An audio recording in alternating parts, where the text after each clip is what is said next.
On Author's Corner this time around, Joyce Bolton joins us. She's written a book called What is God? A Rusty's Neighborhood Series.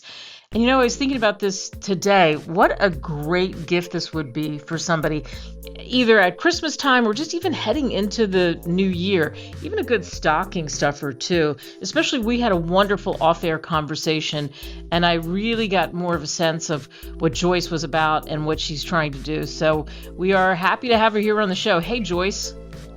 Hey.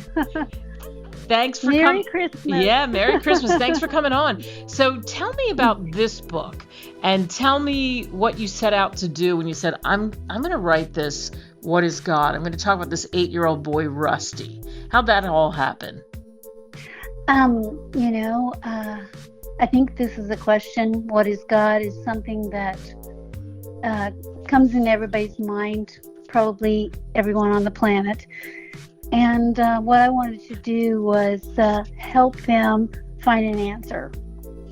And it's even if somebody that understands God and but they don't know how to put it into words, or somebody's asked you what is God, and you need some help in figuring out how to explain it to them, or you can use it in all different ways, but it's really an opener to pique your interest in learning about God. And the final thing I wanted to kind of open up to everybody's mind is that you can't make judgments or real good judgments if you don't know anything about it, the subject. So you need to learn about God before you can make judgments about God. Have you always been a believer? Was that always strong for you? Oh yes. I have always just loved the concept of God, and so I hungered after knowledge, and so that was the pursuit all the time, ever since I was a little kid. Yeah, and it's so interesting. Yeah. It's interesting because, as you say, ever since you were a little kid, and so what I wanted to interject there is this is an inspiring story about an 8-year-old boy, and who brings the question to mom, who is wondering all about that, and he's heard about God, but does he really know what God is? And so that's this trail, just like you said, this is the trail that they go down, right? Yeah, it's a journey, and that's something that I'm not sure people realize, but it is each individual's journey to make, and you are the only one who can make that journey for yourself. It doesn't come to you, it doesn't come in a package, and somebody doesn't take care of it for you by praying and everything. You have to make the relationship yourself, and it's not hard. It's not hard. That's why I wrote it in the story that I did, to let you know, grown-ups, this is just as simple for everyone to start. You just need to have the interest and the desire. Yeah, and you mentioned it too. No matter what somebody's belief is, if they're not a believer, if they're agnostic, if there are a myriad of different religions, it is absolutely one of the big burning questions that everybody at some point tackles, right? Yep. Even if you don't believe in God, or you think you don't believe in God, it's still a great story, and it may give you some things that you don't know about. Right. Do you think, as somebody who, as you said, it was so strong for you at a young age, that now more than ever there's just a lot of confusion, and that sometimes really good-hearted people go to church, but they're in the pews and they're there and physically there and everything, but they sort of have checked out a little bit because it becomes like riding a bicycle. I don't know how to say that, but you know what I mean. Yeah, and I think that sometimes the rules and what's right and what's wrong, I think that a lot of the restriction, who's thinking right, who's right, just the judgment, the whole the judgment thing. I think that's where it falls apart, because God wants us not to judge each other. Okay, what he wants us to do is accept each other and love each other. So it's learning the principles of God, which is a little bit different than maybe what they're getting in church. Yeah. You know, I mean, Yeah. you know, you learn the principles of God, and the principles are pretty loving and forgiving and powerful. And I just think it's a different way to bring the truth and thoughtful thinking to a lot of people, and I wanted to open up the door. So they may like it, they may not like it, but it's I hope that people come away realizing the importance it is to get to know and be friends with God. For you, what was it like once this book was out, once it was published? I just wanted people to read it. That's a very good answer. I wanted to put it out there, and I wanted people to read it, so I put it out there. Yeah. Yeah. Wow. Yeah, So interesting. Does it make you? Because it's a Rusty's Neighborhood series. It makes you want to write more, right?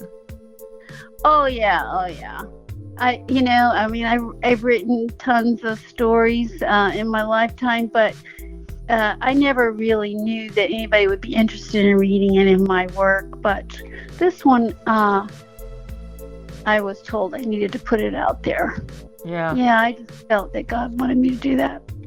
And you say it. I mean, this is definitely a story for anyone looking for the answer.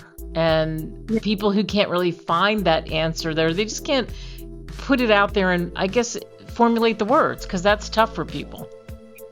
Yeah, it's always, that saying, you don't really know anything until you can teach it. Yeah. Well, you have to be able to have it fully clear in your own mind in order to be able to teach it to somebody else. And it's the same with God. You think you know God, but if you had to explain or teach it to somebody else, you don't know where to begin. And this helps you find a beginning. Like I said, the beginning of knowing God is learning his principles, which are all in the Bible, which Jesus went over. That's what he taught his disciples, is the principles of God. And that's where he felt it was necessary for us to learn first. So actually, too, with your book, you could take your book and the Bible and kind of go through them together. Oh, yeah. You could pick out where what I've referenced in what I've talked about in the book is coming from. I would say the New Testaments. Yeah, those are right. Yeah, that makes sense. And you've already said this, but it's worth reiterating this. When people, if they hear our conversation and they get your book, what do you hope they take away from reading What is God, a Rusty's Neighborhood series? I hope it piques their interest to go find more about God. Yeah, just realize, that God can change your life. God can change your life, and there's no risk at all involved in loving God, and you will become happier inside. Definitely. Oh, that's a perfect note to end on. You can get the book on Amazon, Barnes & Noble, wherever great books are sold. Get it for a song, like I said. It's just wonderful. And it's wonderful that you address that question. The question, you're right, that everybody, no matter who they are, thinks about at least a few times in their life, from the time they're a child to the time they're older, definitely. Joyce, what a delight to have you on. Thank you so much. Well, thank you so much for having me. All right, a couple of quick hits before we exit this hour one. I got a few emails, one from Mac listening to us in Salt Lake City on KSL, another from Ray listening to us on KVOI in Tucson, Arizona, and both had a different way to phrase it, but asking me what was my favorite Rob Reiner flick. They both didn't agree with his politics, but they agree with me, and they say this is a horrible, sick, sad story, and what about the movies, and what about the things that he's produced that we like? So Spinal Tap makes my list because it was that first mockumentary, and it seemed odd the first time I saw it, but then when I saw it the second time, it clicked in, I got it and laughed, but it wasn't my favorite. I think I would go back to The Princess Bride. Yeah, I'm a Princess Bride person, so that's what I'm going to say. It's definitely Princess Bride, right? Yeah, Princess Bride. And there's others I could say. All right, here's another quick hit for you, too. Sadly, Barry Manilow has announced that he's got lung cancer. He said he had an MRI that showed a cancerous spot on one of his lungs after he recovered from a lengthy bout of bronchitis. So he's going to have surgery, so he had to cancel his concerts. Oh, Barry Manilow, he's 1 in a million. All right, thanks to all of you, my friends, for listening to this show. Shout out to the Minnesota 2. Make it count, everybody.